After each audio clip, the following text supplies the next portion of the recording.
જૂની જેલમાં વાડી બનાવવામાં આવી છે, કોમ્યુનિટી હોલ બનાવવામાં. આ જે રામનાથપરા વિસ્તારમાં જૂની જેલ આવેલી છે, આ જેલ 1892માં બનાવવામાં આવેલી હતી. જે તે સમયમાં કેદીઓને રાખવા માટે આ જેલ બનાવવામાં આવેલી હતી. હાલ 2021માં તેનું રિનોવેશન હાથ ધરવામાં આવેલું હતું ને જે તે સમયમાં મુખ્યમંત્રી શ્રી વિજયભાઈ રૂપાણી સાહેબના હસ્તે લોકાર્પણ કરવામાં આવેલું હતું ને રાજકોટ શહેર પોલીસને તેને સોંપવામાં આવેલ હતી. હાલ તે રાજકોટ શહેર પોલીસ દ્વારા કોમ્યુનિટી હોલ તરીકે તેનો ઉપયોગ કરવામાં આવે છે. આ કોમ્યુનિટી હોલ માટે જે કોઈને પણ એને મેરેજ અથવા તો કોઈ પણ અન્ય ફંક્શન માટે જરૂરિયાત હોય તો તેને ભાડેથી આપવામાં આવે છે.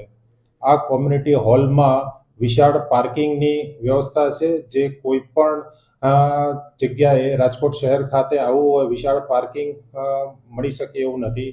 તેમજ આ કોમ્યુનિટી હોલમાં કુલ 10 રૂમ આવેલ છે. એમાં 8 એટેચ બાથરૂમવાળા છે.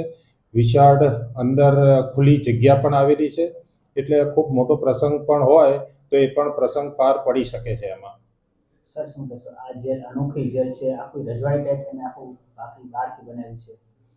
આ જેલ 1892માં જે તે વખતમાં બનાવવામાં આવેલી હતી ને હાલ પણ તેનું ખૂબ જ સારી રીતે રિનોવેશન કરી ને સુંદર રીતે બનાવવામાં આવેલ છે.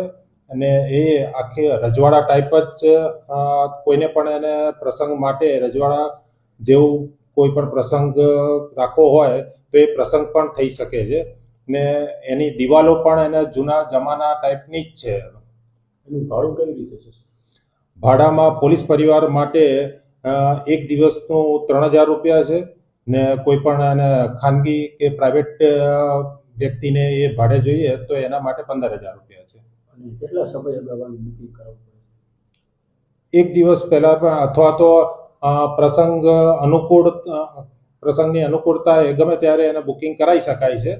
પણ જો એને લગ્ન પ્રસંગ હોય તો અગાઉથી બુકિંગ કરાવે તો વધારે સારું છે.